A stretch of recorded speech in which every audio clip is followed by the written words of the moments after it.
Seja muito bem-vindo ao canal Mesa de Debates. Eu me chamo Guilherme, vai começar mais uma entrevista e hoje eu estou aqui com o Joel, né, Almeida, né, da articulação de esquerda, né, para a gente escutar um pouco, né, sobre o que ele tem, sobre o que esse agrupamento, né, que é uma tendência dentro do PT, tem para dizer da realidade e também do mundo sindical, né? Então a gente vai fazer hoje duas sessões em uma, né? A gente fazer as entrevistas que a gente vem fazendo com os partidos, com as agrupações de esquerda, mas também, né, fazer a entrevista também do cenário sindical. Antes da gente começar, Joel, tudo bem?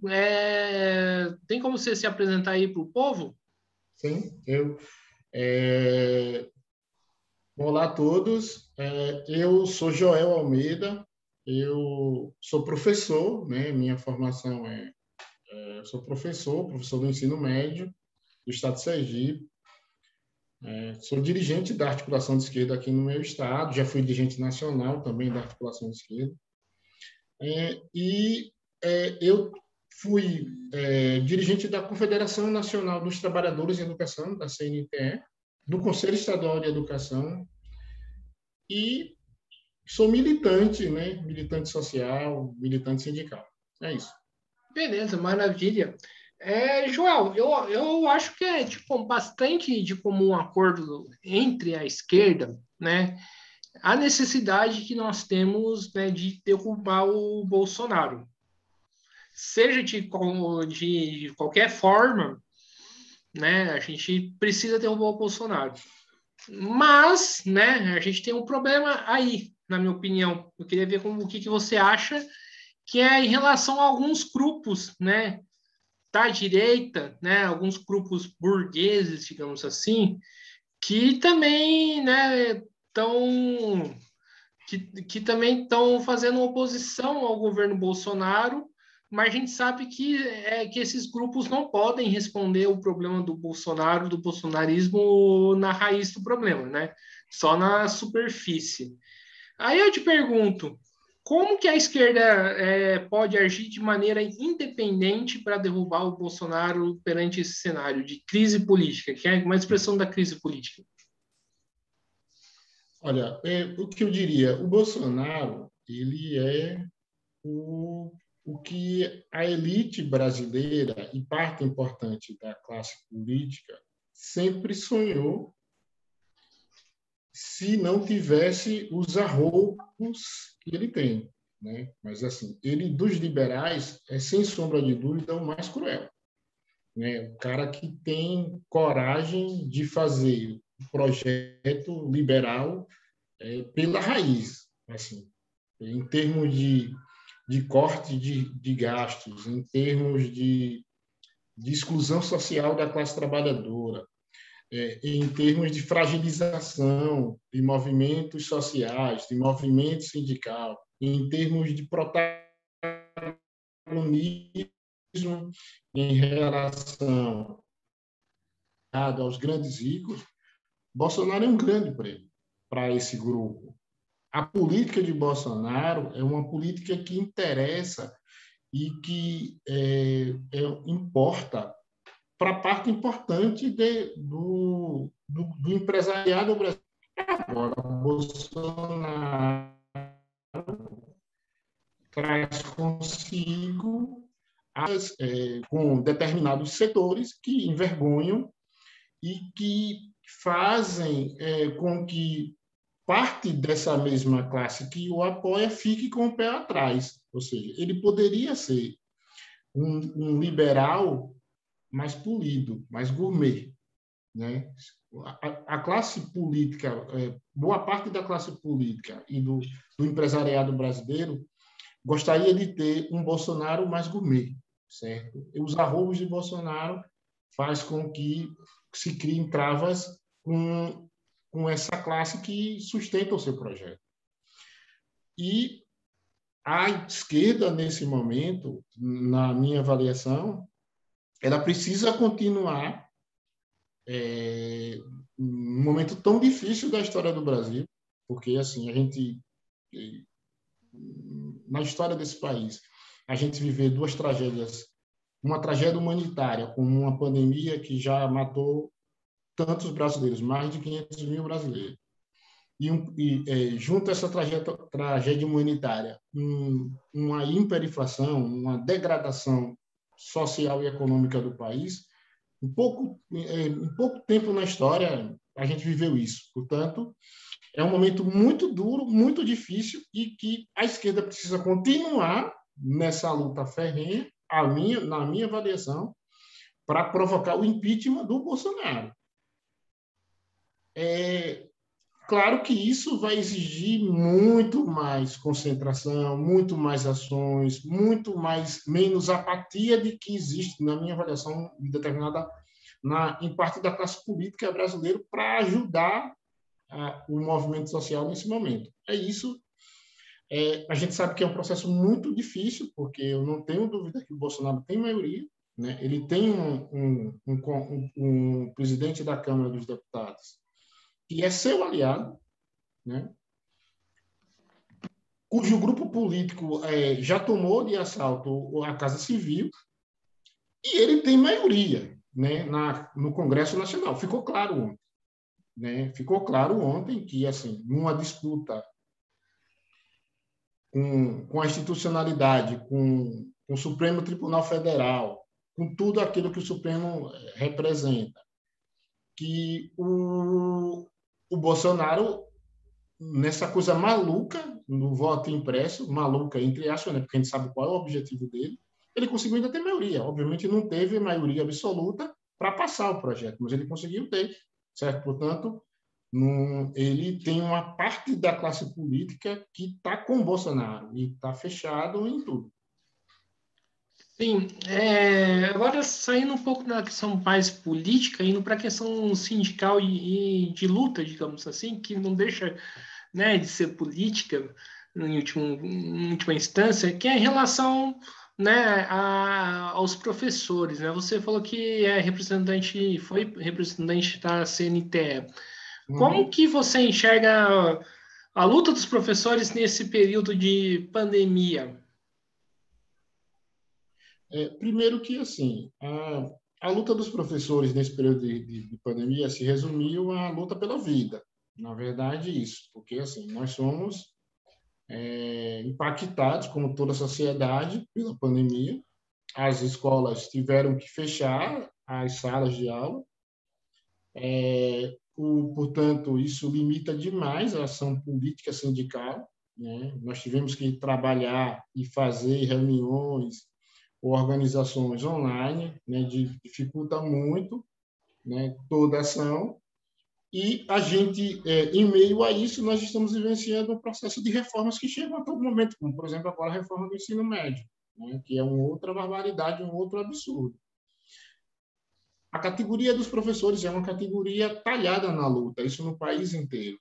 Né? Assim, eu não conheço, não menosprezando, obviamente, a luta de outros trabalhadores, mas assim, eu não conheço uma categoria que tão disposta a fazer luta como os educadores nesse país. Né? Não tem um ano que não tenha educador fazendo luta, e muitas vezes no país inteiro, e muitas vezes todos juntos. Quantas greves anuais a CNTE, a nossa federação, fez com a participação do país inteiro. Nós somos uma categoria muito aguerrida, certo? Mas a pandemia nos afetou muito, nós perdemos muitos companheiros, gerou apatia, nós tivemos estresse, né? Muitos companheiros tiveram problemas de neurológicos graves, como parte importante da população brasileira. Ou seja, é uma categoria que foi muito afetada, não tenho dúvida, inclusive no dia a dia, no trabalho online, os desafios todos de trabalhar online, sobretudo para os professores que trabalham em escola pública, né? Os meninos não têm acesso à internet, os meninos não têm acesso a computador, é um celular da casa, às vezes com uma dificuldade imensa, com dificuldade de crédito nos celulares para que os meninos possam ter internet. Isso aí. É muito difícil. Tudo foi muito difícil na pandemia. Certo, Joel. Agora, voltando um pouco para a questão mais política, né? A gente está acompanhando, né, uma disputa entre o Bolsonaro, né, e os governadores, né, e os prefeitos, né? Mais especificamente, né, o Bolsonaro e o João Dória daqui de São Paulo, né? Como que você vê essa disputa política entre essas duas alas? É isso. Acho que nesse cenário político, a direita vai buscar uma terceira via gourmet, que é alguém disposto a fazer, a praticar uma linha, uma política liberal, mas educado, certo? E aí, nessa terceira via, um liberal mais educado, na minha avaliação, entram dois, não o Dória somente.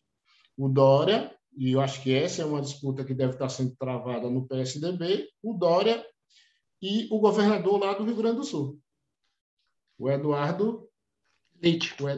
Leite, né? O Eduardo Leite.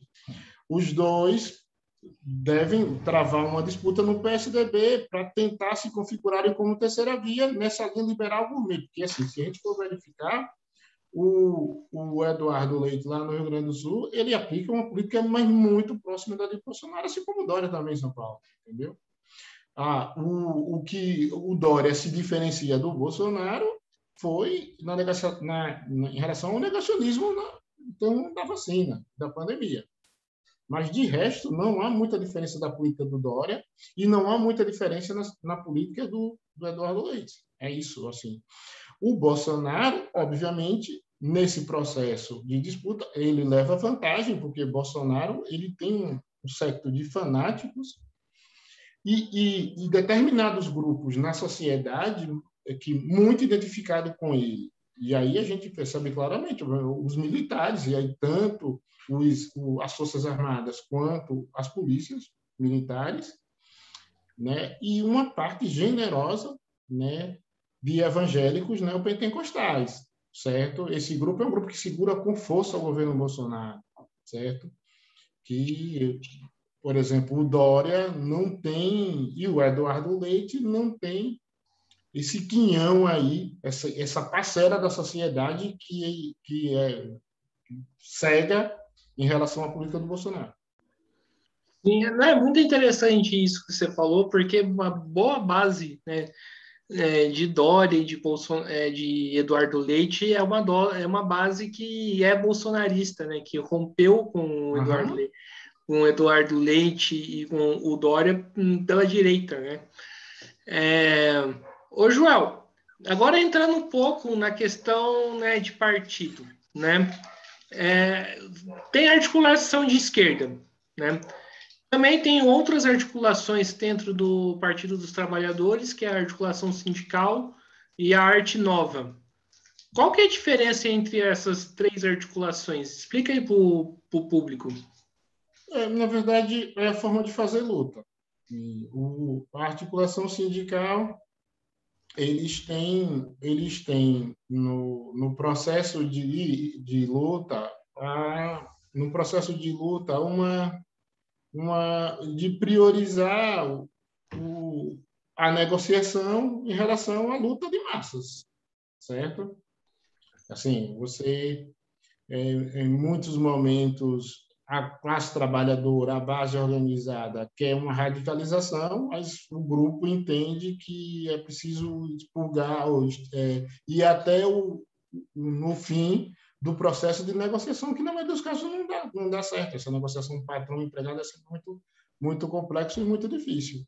Na verdade, a articulação de esquerda ela traz uma pauta mais de enraizamento na base, de você ir diretamente para os locais de trabalho, de organização dos locais de trabalho, de formação nos locais de trabalho e de luta política, luta de rua, mobilização de rua, é isso, é basicamente isso.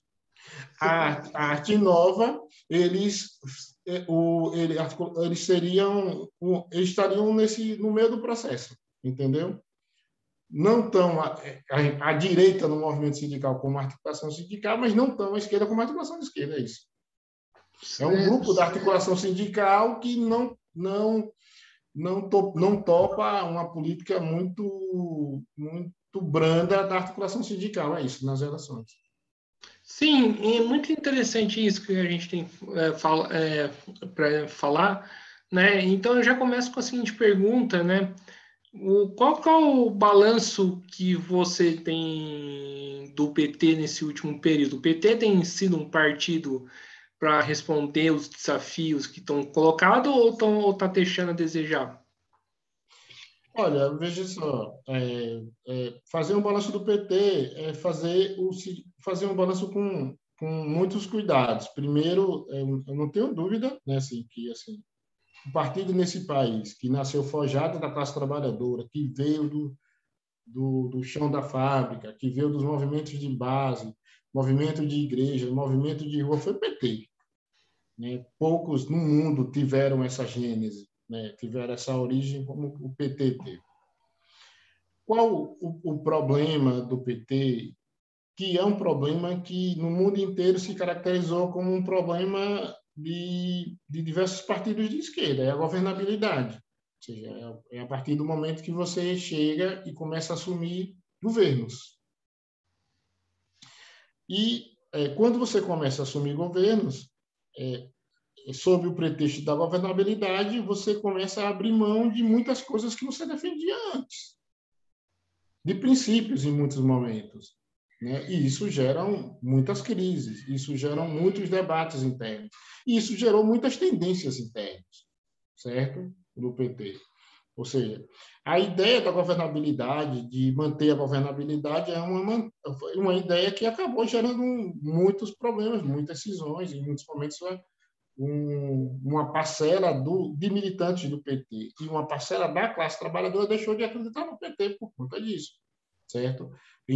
Na busca pela governabilidade, o PT abriu mão de princípios, abriu mão de defesas, bandeiras históricas, né? Determinados governadores, determinados prefeitos, alguns parlamentares, entendeu? Isso foi gerando cisões, foi gerando problemas, mas assim, apesar de todos esses problemas e apesar de todas as cisões, na nossa avaliação, inclusive, apesar do processo, dos desgastes da governabilidade, né, o PT, eu não tenho dúvida, é um partido ainda muito credenciado na sociedade, é o partido mais conhecido no Brasil, é o partido que, se qualquer pesquisa que for feita, a população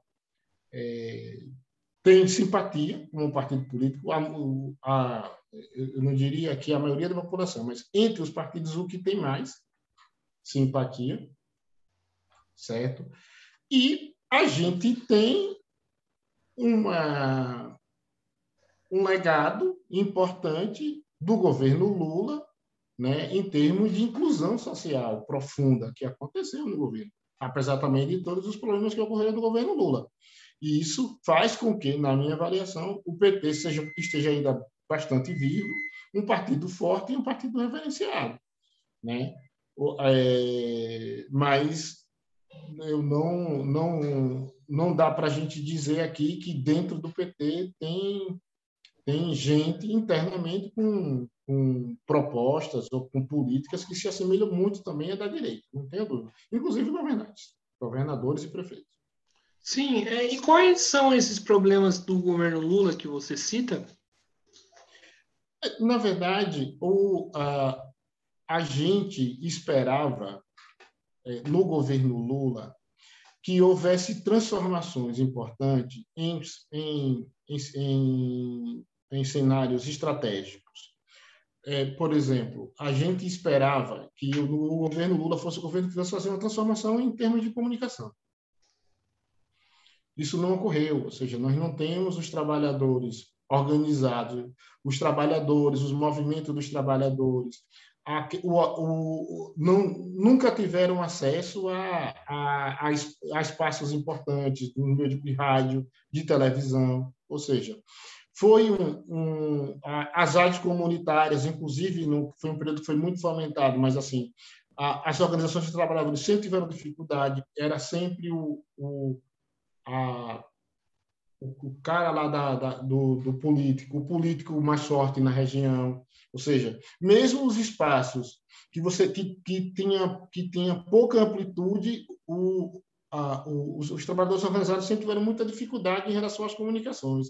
Ou seja, o Brasil é hoje um país que os principais meios de comunicação são de um conglomerado de 4 ou 5 donos e acabou, entendeu? Não houve uma abertura importante no país para que os trabalhadores passassem a ter visibilidade, ter espaço nos meios de comunicação. Essa é, para a gente, uma grande crítica. Houve espaços também, por exemplo, a situação do pré-sal poderia ter sido melhor resolvida, né? Ficou pela metade.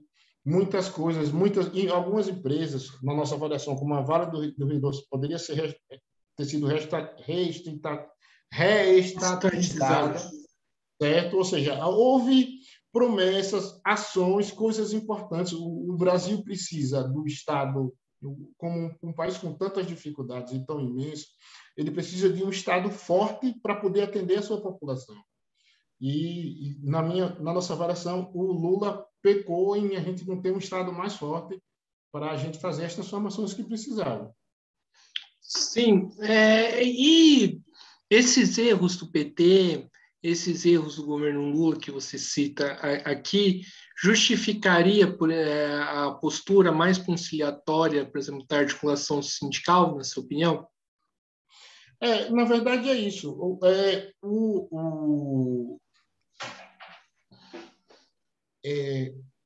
As tendências do partido, por exemplo, a articulação sindical,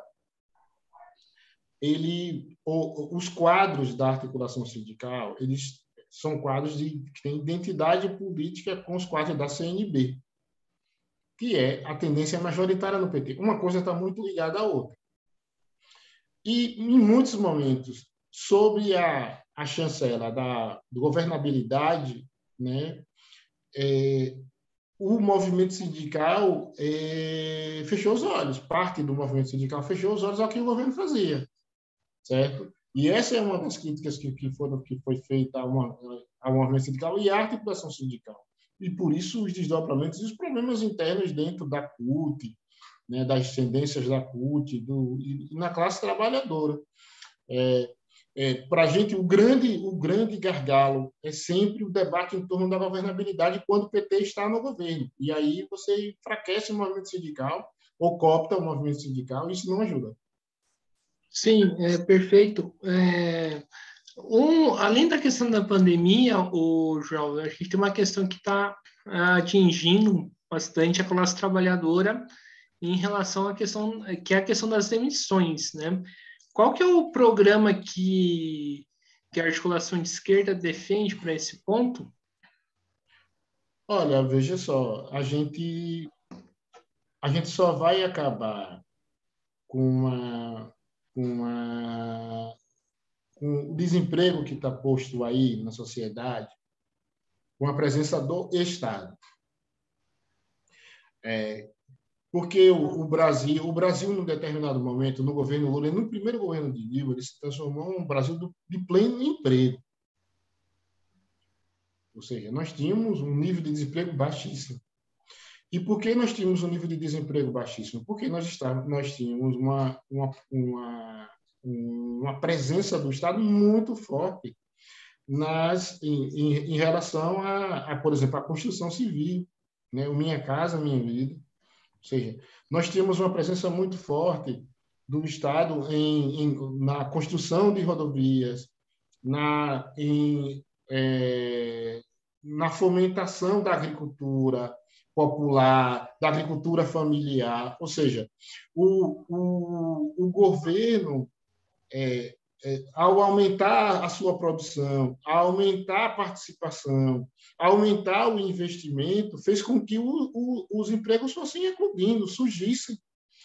E a partir do momento que você tem uma presença do Estado forte, que os empregos vão surgindo, obviamente a população vai passando a ter renda, e na medida que a população vai ter renda, ela vai consumindo mais. Ou seja, o Brasil viveu um pleno emprego, sem sombra de dúvida, pela presença do Estado em setores importantes. E aqueles setores que o emprego não chegava, o Bolsa Família chegou, ou seja, chegou tinha uma diversidade de ações importantes que fizeram com que a gente vivesse quase um pleno emprego.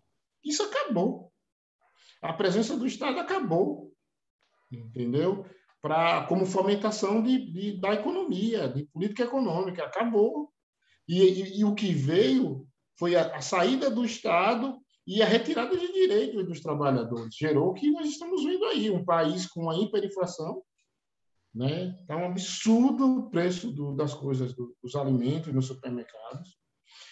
Aumentou muito a energia, aumentou o gás, aumentou a gasolina, ou seja, nós estamos vivendo hoje uma situação que remonta a 20, 30 anos atrás. Você tem uma situação que você tem um Estado que está com recurso, o governo federal aumentou a arrecadação, os governos estaduais e municipais têm aumentado a arrecadação, e a gente tem uma população cada vez mais desempregada e empobrecida. Ou seja, por quê? Os salários dos funcionários públicos foram congelados, estão congelados, o salário mínimo não aumenta mais no rigor da inflação. Foi criada uma reforma trabalhista em que é possível pagar metade do salário mínimo, um terço do salário mínimo a um trabalhador. Boa parte da população está sem emprego, mas o que ela consome está muito caro. Isso está gerando imposto para o Estado e para a prefeitura e para os governos, entendeu? Eu tive essa semana fazendo uma análise das contas no mês de junho e julho, estados e municípios chegaram a ter 60% de aumento da receita. É uma coisa inimaginável, em tempos tão difíceis. Mas isso por quê? Porque aumentou muito os produtos básicos dos trabalhadores, isso está gerando mais imposto para os governos e para os municípios, e aumentou a energia elétrica. São duas, hoje são duas fontes importantes de receita, gasolina para os governos e, por exemplo, para os municípios, gasolina e energia. São as principais fontes de receita, duas das principais, gasolina e energia. E aí o que é que acontece? Elas aumentaram demais, isso aumenta imposto para os governos, certo? Mas você tem uma população que está com o salário congelado, ou então está recebendo metade do salário mínimo, ou um terço do salário mínimo.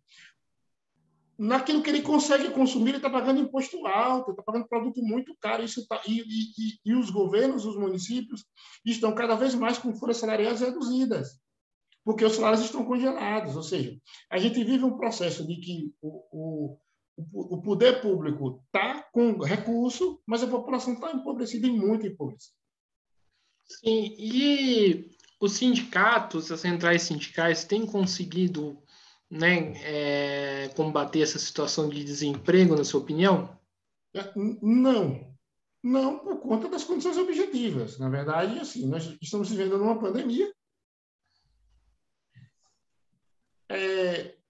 Você não consegue fazer, você agora, no mês de junho, final de maio para cá, junho, quando as pessoas passaram a tomar pelo menos uma dose de vacinas, começou a ter manifestações mais fortes, de ordem mais gerais, ou seja, contra o Bolsonaro, trazendo pautas importantes para a sociedade, mas manifestações específicas de categoria de rua, ainda a gente não consegue vislumbrar porque está difícil ainda, entendeu? Você tem uma população ainda amedrontada, fiscalizada, certo? E perseguida, né? Em razão de um processo pandêmico. Sim, ô Joel, a gente está acompanhando aqui nesses últimos anos, né, o cenário sindical, né, de um modo atual, tem sofrido alguns ataques por parte do governo. Que modo que esses ataques, né, contribuem para desorganizar a luta, para desmantelar as mobilizações? Na verdade, é o seguinte, tem uma série de fatores aí que a gente tem uma política, obviamente, neoliberal, muito, muito posta. A gente tem uma base de trabalhadores muito alta, de 40 milhões de trabalhadores sem emprego, ou sem relação com o trabalho direto, portanto, sem ter uma entidade sindical que lhe organize, né? Nós temos os trabalhadores que estavam organizados via sindicato e que perderam o emprego, né? Ou seja, e a gente tem um movimento sindical que perdeu recursos, parcela importante do movimento sindical, que perdeu recursos para manter a máquina sindical funcionando a partir da saída do imposto sindical, certo? Ou seja, tem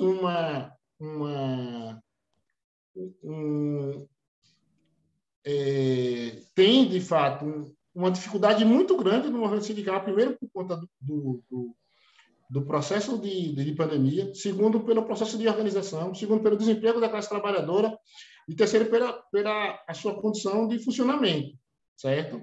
Bom, isso já ocorreu em outros momentos? Já. E como a gente sai disso? Organizando, lutando, resistindo, brigando, indo às ruas, certo?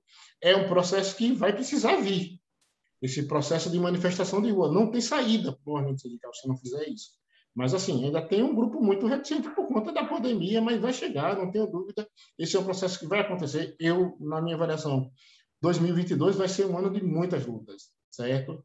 A população já vacinada, né? Mesmo se continuar tendo que se vacinar todos os anos, mas aí você já vai ter uma possibilidade muito maior de aquisição de vacina. Várias universidades brasileiras já estão também trabalhando em torno disso. A Covid, a gente espera muito que em 2022 ela seja contida de uma forma que a gente possa ir às ruas com muita força e para tentar alterar, obviamente, a organização sindical, mas também o modelo de sociedade. É preciso tirar o Bolsonaro, não tenha dúvida, e colocar um governo de esquerda. Sim, você falou de tirar o Bolsonaro. Existe um debate, né, que eu queria saber qual que é a sua opinião, entre tirar o Bolsonaro agora e eu esperar para 2022 para tirar o Bolsonaro nas eleições. Como que você vê essa discussão? Rapaz, eu sou da lógica que tem que tirar agora, o mais rápido possível, quanto puder. O Bolsonaro vai dar muito trabalho. Ninguém tenha dúvida disso. Manter o Bolsonaro até o final do governo pode acontecer qualquer coisa. Qualquer coisa. Ele não é alguém... Ele só é previsível no dobrar a aposta. Ele é previsível... foi eu que toquei aqui.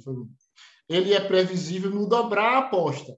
Entendeu? Ou seja, ele perdeu a votação ontem do voto impresso. Hoje ele já estava falando mal, criticando. Ele dobra a aposta sempre. Entendeu?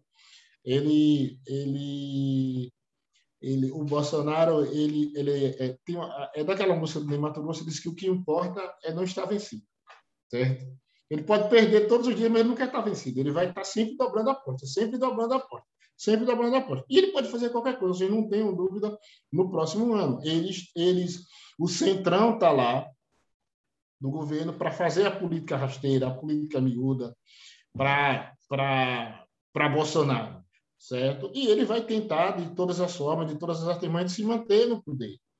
E momentos históricos, na minha versão, não se perde. Esperar para uma eleição, nós tem muito tempo ainda, mais de um ano ainda para a próxima eleição. Certo? Se pudesse sair agora, teria que sair agora. Ele é um cara inescrupuloso, cruel, certo? Ele pode fazer qualquer coisa nesse país daqui para lá. Muita gente ainda vai sofrer muito. Sim, outra questão que a gente precisa conversar aqui é em relação à questão do imposto sindical. Como que você vê esse tema, né? Que acho que gera algumas discussões entre sindicalistas, já teve gente aqui que defendeu, já teve gente aqui que foi contra. Qual que é a sua posição? Olha, eu vejo o seguinte, o que é que eu penso sobre isso? A queda do imposto sindical, ela foi importante para a gente aniquilar entidades cartoriais, ou seja, que não tinha representação nenhuma, que não tinha interesse de representar trabalhador, só queria o dinheiro do imposto para fazer sei lá o quê. Mas, ao mesmo tempo, ela fez também com que diminuísse reduzisse o poder de força e de luta de entidades muito sérias, certo? Que perderam base por conta do processo histórico de desenvolvimento da sociedade, da economia, mas que usavam seriamente o recurso do imposto sindical para organizar os trabalhadores. Por exemplo, a gente tem os bancários, por exemplo. Os bancários as entidades bancárias foram sempre muito sérias. Por muitos anos receberam imposto sindical. E é uma categoria que perdeu muito base, perdeu muito a sua base. Perdeu muito a sua base por conta da autonomia dos bancos no correr dos tempos, certo? Ou seja, hoje você só se dirige a uma entidade bancária para retirar o dinheiro em espécie ou para resolver um problema de urgência que aconteceu. Mas você, com seu celular, você já... Com o celular e com um cartão de crédito, né? Você passa longe do banco. Você passa longe do banco. A não ser que você precise, de alguma forma, de dinheiro espécie. Portanto, assim, se tem cada vez mais a necessidade de fazer uso de agências bancárias, mas você faz online. Você não tem contato hoje com o trabalhador. E aí o que aconteceu? Essas entidades, elas perderam muitos trabalhadores na sua base. Isso, ao diminuir a base, e aí não tem entidade que consiga ter 100% da base filiada. A entidade, você tem uma parte da base filia, a outra não. Se eu perdi muito a base e eu tenho, sei lá, um equivalente a 40%, 50% ou 60% da base filiada, eu tenho um público pequeno para manter uma entidade sindical, para fazer luta. Eles precisavam do imposto sindical para organizar o processo de luta com muito mais força, entendeu? Agora, o imposto, você ser retirado do seu salário para ter uma representação sindical é duro. E aí, na minha avaliação, eu tenho a visão de que deveria sair, mas que deveria ter outro mecanismo, como foi discutido, você ter uma taxa negocial, tipo assim, você conseguiu negociar um aumento para todos os trabalhadores que você tivesse naquele mês e fosse destinado para o banco, para o sindicato, um determinado percentual do salário do trabalhador, porque todos foram beneficiados a partir da ação do sindicato, entendeu? Ou seja, porque, inclusive, você evita com que sindicatos que não fazem luta nenhuma também tenham direito, porque assim, se ele não faz luta, ele não negocia, ele não faz nada, ele não vai receber aquela taxa negocial. Ou seja, precisava criar um mecanismo para manter essas entidades de pé. Sim, discutir em assembleia com os trabalhadores a importância de contribuir para o sindicato seria uma das soluções? Também, assim, ajuda muito, mas isso não quer dizer que, por exemplo, todos queiram se filiar. Mas se todos estão sendo beneficiados a partir da ação do sindicato, eu acho justo que, pelo menos por um período ou por um mês, todo mundo possa contribuir, entendeu? Os sindicatos eles precisam conversar, negociar, ter uma base de filiação que segure a entidade, mas acho que num processo como esse, num momento como esse, como todo mundo foi beneficiado, eu acho importante que o sindicato tivesse algum tipo de rendimento a mais. Por exemplo, o Sintese aqui, a gente sempre foi muito pé no chão. Nós recebemos aqui o Sindicato dos Professores de Sergipe, nós recebemos por um tempo recurso de imposto sindical, mas a nossa sobrevivência, a nossa movimentação, o nosso dia a dia foi sempre a partir da contribuição voluntária. O imposto sindical saiu e a gente não teve nenhum tipo de problema. Saiu e a gente não teve problema, porque nós definimos nos nossos espaços de ação que esse recurso de imposto sindical ele seria utilizado só para ampliação de patrimônio, certo? Um veículo, um auditório, alguma coisa, certo? Algo que fosse patrimônio, que não entrasse na movimentação corrente do Sintese, para que eles saindo a gente não tivesse problema de manter a entidade. Nós não temos problema. O Sintese sobrevive tranquilamente com uma arrecadação voluntária dos professores. Mas isso não acontece com a maioria dos sindicatos. Muitos precisam mesmo, precisavam e mantinham a sua estrutura, que foi estrutura, por exemplo, os sindicatos bancários têm uma estrutura imensa, isso no país inteiro. Perderam muito filiação. Como vai manter isso? Entendeu? É muito difícil. Sim, e qual que é o plano de luta da articulação de esquerda para enfrentar essa atual conjuntura? É fazer luta, é organizar os trabalhadores, é fazer o Fora Bolsonaro, é trazer as entidades da sociedade civil, é trazer os movimentos sociais. A gente tem aglutinado aqui todos os movimentos, o MTST, dos sintéticos, os trabalhadores rurais. A gente entende que, nesse momento, é fazer debate profundo com setores da sociedade que vem se organizando, movimento negro, movimento LGBT, entendeu? Esse é um momento na sociedade de que ninguém sozinho vai superar essa etapa.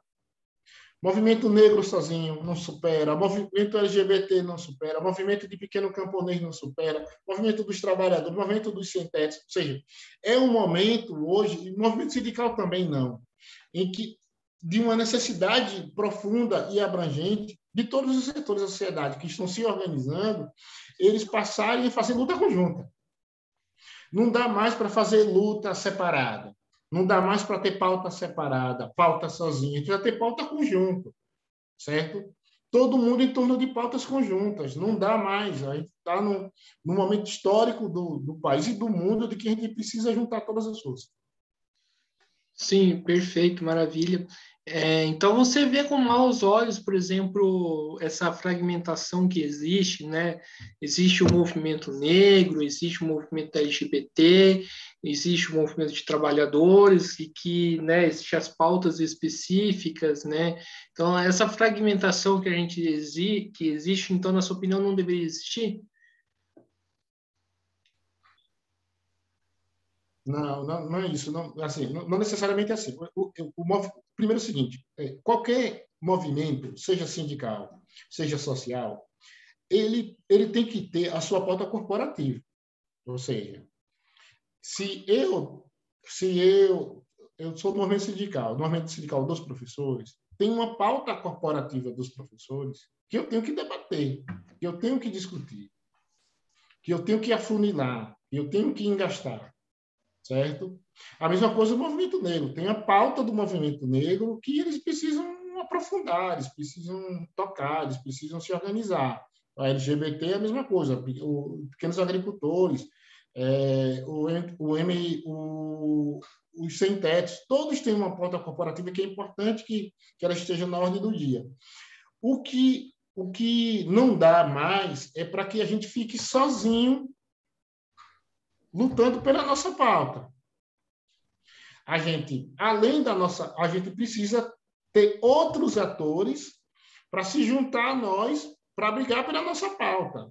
E aí a pauta de todos. Bom, qual a pauta do movimento sindical? Qual a pauta do movimento negro? Qual a pauta do movimento LGBT? Bom, essas são pautas que precisam ser pautas de todos. Portanto, nós precisamos estar juntos para lutar por elas. Embora, em determinado momento, a gente possa estar separado, porque o momento exigiu que fosse uma ação do movimento negro ou uma ação do movimento LGBT. Entendeu? O que eu chamo é para a unidade da ação em torno das pautas que interessam a todos os trabalhadores. Entendi. E você acha que hoje a esquerda está preparada para responder, né, a atual conjuntura? Eu acho que vai se preparar. Para mim, nós não temos outra saída, entendeu? Acho que esse é um processo que está se iniciando. Porque, assim, o que é que a gente vê mais claramente no momento de hoje? A gente vê claramente que você tem, de fato, uma debilidade no movimento sindical, por conta de todo o processo, né, macroeconômico, de todos os problemas econômicos e sociais, mas a gente vê, por exemplo, movimentos sem teto, o movimento negro se organizando com força, o movimento LGBT certo? Ou seja, tem movimentos que estão se organizando bem, apesar de todos os problemas, e entendo que o movimento sindical também dá uma contribuição significativa em torno disso. Vai chegar um momento que é a realidade, por exemplo, eu acho que se você for reparar no período anterior ao Bolsonaro e esse período agora, já mudou muito. Era muito difícil você ver trabalhadores do campo sindical estar se organizando junto com o movimento negro, junto com o movimento LGBT, cada um na sua. Hoje, o processo do Bolsonaro já faz com que a gente já dialogue muito, bastante sobre tudo. Isso já está acontecendo. Está criando uma efusão, entendeu? É uma coisa efusiva. Para mim, vai acontecer com muita força. A pandemia nos tirou, talvez já tivesse com mais força se não fosse a pandemia, mas isso vai vir, não tenho dúvida disso, vai acontecer porque é a sobrevivência, né? É a luta, a velha luta pela sobrevivência. Ou seja, todo mundo vai precisar sobreviver e vai querer sobreviver. E para querer sobreviver no cenário como esse, vai ter que se juntar, não há outra saída. Então, você acha que, né, o movimento sindical hoje tem uma estrutura para responder aos ataques que o Bolsonaro implementa? Eu acho que tem. Tem debilitada, mas tem. Agora, a gente precisa de outros atores, de outros segmentos para estar conosco. Esse é o processo de acúmulo que a gente está construindo no país, certo? E acho que a gente vai chegar lá, eu não tenho dúvida disso. Nós vamos chegar e vamos resistir com força ao governo Bolsonaro. Eu tenho muita esperança em 2022. Eu não sou cético, não. Eu tenho muita esperança em 2022. Acho que a gente vai fazer um ano, nós vamos ter um ano de efervescência, um ano em que a população e os movimentos vão desintocar, né? Esse medo da pandemia vai sair e a gente vai fazer muita luta. Sim. Em relação à questão do impeachment, né, eu tenho uma preocupação que eu queria dialogar aqui com você. Você tira o Bolsonaro, mas mantém o Mourão, né? A gente sabe que a gente tem uma estrutura do governo Bolsonaro que é fortemente marcada pelos militares, né? Como que a gente lida com essa contradição? Não seria o impeachment resolver o problema pela superfície? A gente não poderia tirar o Bolsonaro questionando, né, mais a fundo o que está acontecendo no país?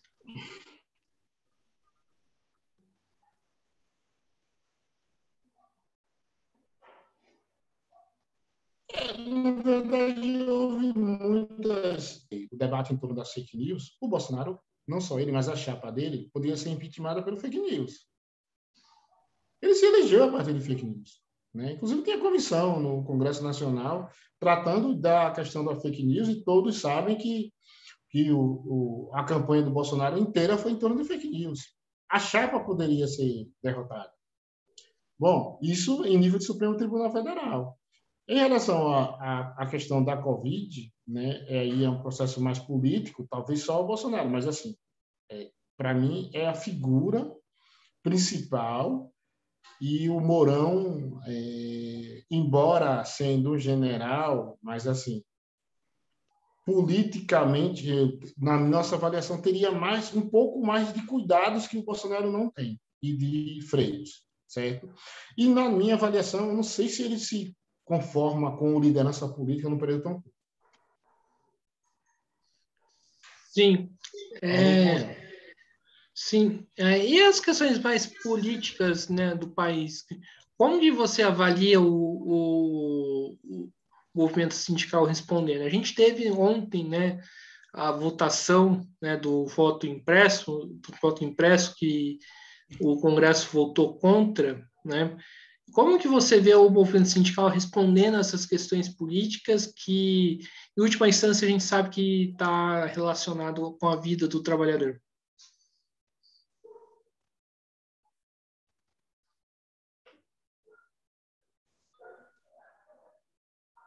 Estamos aqui com um pequeno probleminha, né? Pronto, voltou. Joel, você me escuta? Oi, estou lhe escutando agora. Você Sim, está falando do voto impresso. como que o movimento sindical responde a essas questões mais políticas, né? Em relação à questão do voto impresso, por exemplo, e outras questões que envolvem o governo Bolsonaro. Tá, eu acho o seguinte, gente, o movimento sindical ele não pode se desatar do político, né? É ingenuidade achar que o sindicato vai fazer um trabalho ou uma construção apolítica. Quem define a vida em sociedade, quem define o rumo da organização, dos trabalhadores, das relações de trabalho é a política. Portanto, a gente tem que estar atento a tudo que ocorre na política e tendo posição política, certo? Para mim, o voto impresso, a forma como o Bolsonaro defendeu foi mal defendida. Ele é um cara que não tem freios e não tinha provas alguma para fazer o tipo de denúncia que ele fazia. Comprou uma briga com o Supremo Tribunal Federal que poucos presidentes comprariam. E isso, embora ele tenha uma parte importante da classe política hoje no bolso, porque eles estão soltando muito recurso, muita grana em tempo de liberação de emendas, tem uma parte da classe política que ficou intimidada de votar por conta da luta, e não é porque a população, não tem dúvida, não é porque a população não queria o voto impresso, era porque muitos não queriam se indispor com o Supremo Tribunal Federal, que tinha posição dura contra, que foi com quem Bolsonaro se digladiou nesse período, nessa luta pelo voto impresso, entendeu? Eu pensava que a vitória, que o não ao voto impresso sairia vitorioso, mas não saiu em termos nominais, né? Em termos nominais, quem ganhou foi o sim ao voto impresso. Ele não teve o quórum qualificado, que era os 308 votos, certo? E, na minha avaliação, não teve o quórum qualificado porque a briga foi contra o Supremo Tribunal Federal e aí a turma ficou com medo. Uma parte da direita que apoia o governo dele, certo? Entendi. Outra questão que eu queria ver com você, né, para saber um pouco, né, como que funciona a estrutura da articulação de esquerda, trata-se de uma corrente política partidária Isso. Ou trata-se de uma corrente sindical? Isso, não. A articulação de esquerda ela é uma corrente política partidária e sindical, certo? A gente tem membros que fazem parte da direção nacional do PT, né? O Walter Pomar é um deles. E a gente tem organização sindical em quase todos os estados do Brasil. Nós estamos organizados em algumas categorias sindicais, entendeu? Tanto politicamente quanto sindicalmente. A gente tem representação, nós temos deputados, vereadores, e a gente organiza sindicatos no país inteiro de diversos ramos. Portanto, é uma corrente tanto política partidária quanto política sindical. Agora, se a gente se for fazer uma ordem de valoração de tamanho em relação ao PT, nós somos a terceira ou a quarta corrente do PT. E, em termos do movimento sindical, nós temos uma corrente também a terceira ou quarta. Sim. E o que a articulação de esquerda acredita de projeto?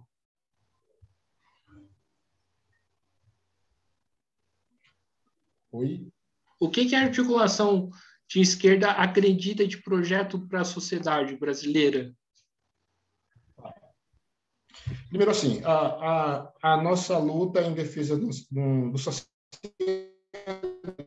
a gente defende o socialismo, uma guinada de rumo, obviamente, não é para agora, não é para esse processo, não é para mais uma construção em torno do socialismo. A partir da organização dos trabalhadores, a partir da organização dos movimentos sociais, movimentos de base, movimentos religiosos de base, ou seja, de base, a gente entende da necessidade de fazer transformações sociais, ou seja, vindo, obviamente, de construção coletiva, da construção coletiva dos trabalhadores em geral, dos trabalhadores do campo e da cidade. É esse o nosso grande legado, essa a nossa grande tarefa, na verdade, de construção de organização dos trabalhadores no campo, na cidade, para que, no correr do tempo, esses trabalhadores organizados no campo e na cidade, eles possam ter acesso, obviamente, aos meios de produção e passar a governar o seu país. É isso. Sim. Por que a articulação de esquerda hoje não saiu do PT? Que a gente tem vários partidos, né, que hoje romperam com o petismo, né? Cito aqui o PSOL. É uma das questões que todos nos perguntam. Na verdade, a gente fica tendo muito contato com companheiros de esquerda e todo mundo pergunta, diz assim, mas a articulação de esquerda precisa estar no PT para manter o PT à esquerda ainda, ou para constranger determinados setores que estão no PT que se foram para a direita.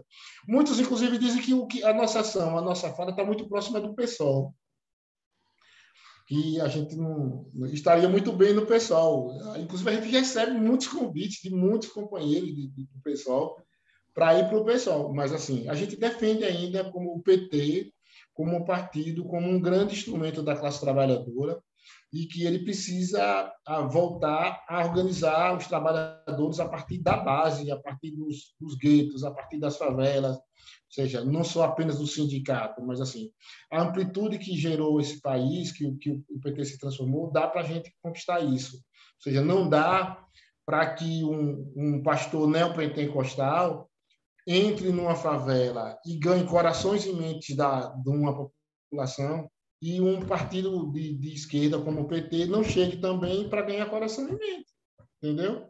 Do povo mais pobre. Isso a gente precisa fazer. Ou seja, nós estamos perdendo para um pastor neopentecostal que chega numa favela e leva uma cesta básica e a contrapartida daquela pessoa que recebeu a cesta básica é ir para a igreja.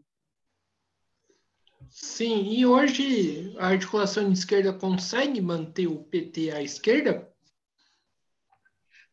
A gente consegue constranger muito. E a gente consegue fazer com que a pauta não seja tão à direita, ou que possa estar próxima da direita. A gente consegue ainda fazer. Bom, com todos os limites, com todos os problemas, mas assim, acreditando ainda que o PT é o melhor partido. É isso. Por isso que nós estamos aí. Certo? Não é fácil conseguir, nós temos muitas dificuldades. Quando a gente se relaciona com o movimento sindical, com governos do PT, é muito difícil esse processo. Muito difícil. Mas, assim, a gente também se depara que quando não temos também no governo um governo do PT, é muito mais difícil, certo? Aí são questões que a gente tem que estar avaliando no dia a dia, como sair delas sem que a gente tenha maiores problemas ou sem que a gente abra mão daquilo que a gente acredita. Sim, você fala dos governadores e alguns prefeitos do PT, né? Qual que é o balanço que você tem das gestões dele? Porque tem alguns que mantêm uma gestão que é muito de direita.